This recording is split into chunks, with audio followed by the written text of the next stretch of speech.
Yo, what's going on, folks? It's me, Justin, and this is the data-driven approach to AI-generated content. This is the fourth time I'm recording this because it keeps getting really long, and I want to condense it down to like 10 minutes. So let's talk about this. So there's levels to this, right? In the AI-generated content space, it seems like there's a lot of people that are stuck in headline, put it in the machine, outcome something. That's the article. That's great, and that can work. That's not going to work, but more times than not, it's going to spit out something that is what most would consider be like, oh, I know bad AI writing. It reads like shit. Yeah, well, bad AI writing reads like shit. Good AI reading or writing, you couldn't tell. I can always tell when I'm reading AI content. No, you can't. You dumpster fire of a human being. Um, so starting with only the headline, it's gonna spit out something, and that's bogus, right? I used to do this. Everybody started doing it. I started with this.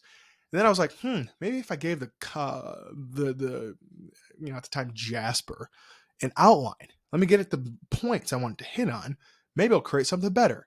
And it kind of would. It'd go in the right direction, but it wouldn't have any facts to go along with it. We're talking about the price, but it just makes up a price.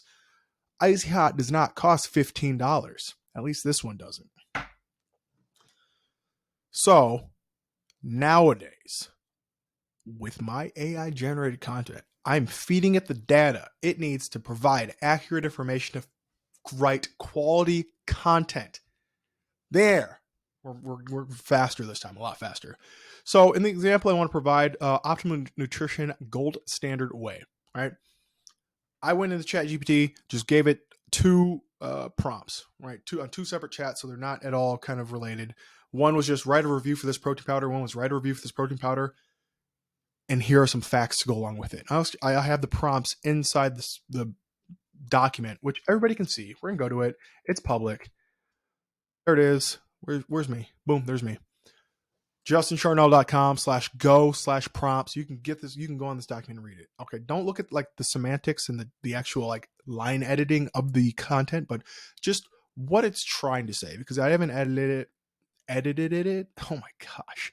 I had to turn off Grammarly because it was a laser light show of red and blue and green. It was terrible. So 24 grams of protein, 5.5 grams of naturally occurring branched chain amino acids, 11 grams of naturally occurring essential amino acids, primary source whey protein isolate, gluten-free, banned substance tested. Those were the data points I gave it. All right, super simple. It was just on the Amazon page. Anybody can access it, and that's why I don't do Amazon affiliate review type stuff. And you can see it kind of talks a little bit about that whole like, yeah, oh, this is why I used it, blah, blah, blah. I didn't specify anything as far as point of view, writing style, anything like that. I just said, write a review, right? So it does talk about 24 grams of protein. It talks about the branched chain amino acids and not only what it has, but why that matters. Features, benefits, good shit, right? Isolate, the gluten-free, everything. It talks about it all. This isn't a perfect example, but it is a good example to show you what I mean, right? And then I also have the generic prompt of just write a review with this protein powder. I included this in here for some reason. And in this part, it starts off the same. Here's the introduction, blah, blah, blah, blah. But then it kind of just talks about some real generic stuff where you could take the brand or the flavor, or just you could take the brand and replace it with any other protein powder, and it would be just as relevant, except for the actual grams protein, and only because gold, like Optimum Nutrition is like one of the most popular brands of protein, so it's probably trained on that information. So that part, okay, yeah, it does talk about some of the ingredients, but then it kind of just again talks about kind of some real generic, this could apply to any protein powder stuff. It doesn't, this also my fault with the prompt. It doesn't specify who this is for, as far as this protein powder for weightlifters, powerlifters, football players, gymnasts, pianists. It doesn't specify who it's for, and again, that's my fault. But it's by and large fluffy, bleh, you know what I mean? Value for money. It doesn't have the price. So it just kind of talks about like, yeah, it's a great value for your money. It tastes good and you get results. It's protein powder. You can just everything, all this part. We'll just italicize that, or we'll underline it. All that can literally be for any other protein powder world. Slightly higher than some alternatives, exceptional quality, taste, and effectiveness make it worth every penny. Multiple servings, great value for investment. Superior blend of protein sources, delicious taste, and the noticeable results. This protein powder is an investment in your health and fitness that you won't regret. Bullshit. I mean, it's not bullshit, but it's just, it's fairy dust, right? None of it matters. So back to the presentation. We're going to get this back full screen. Boom, back to the top. Okay. So what I'm doing, at least right now, I still have a ton of articles coming in. I mean, okay, before I even go and talk about that, like, hopefully that kind of makes sense for what I'm talking about. Like, if you feed it the information, it'll provide you with content that is good.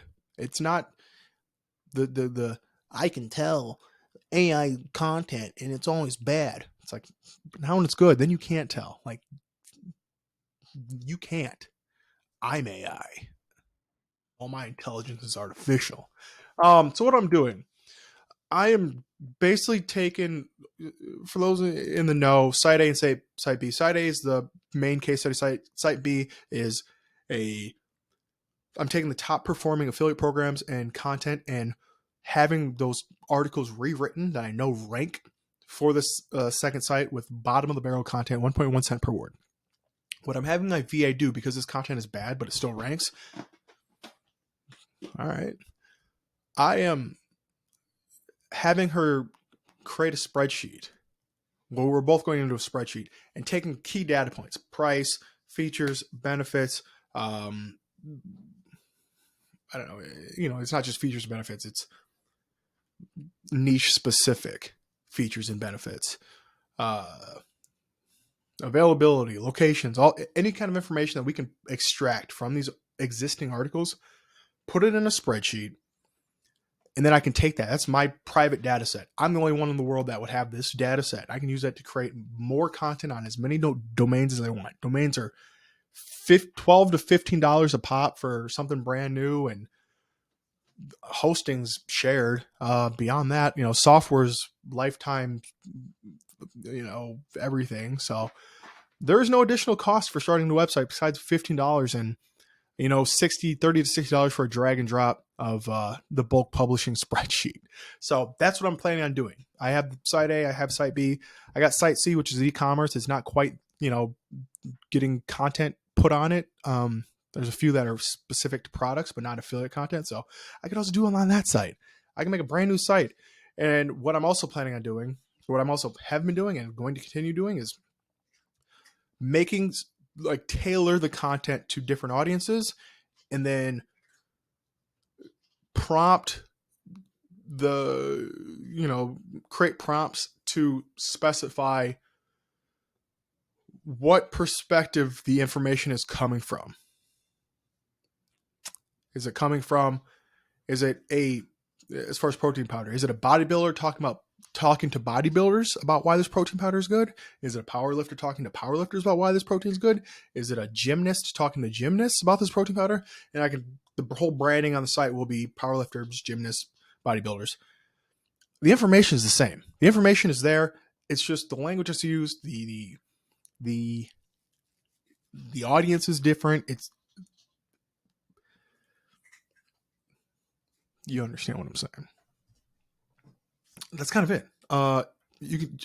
If I was planning on like branching off into other niches, I don't really look at public data sets as much anymore, because I don't like to just create new sites willy-nilly. Like, I want to stick to one niche that I know what ranks, I know what programs pay out, what programs people pay money on, and just keep creating new sites there and dominate the SERPs. 1, 2, 3, 4, 5, 6, 7, 8, 9, 10.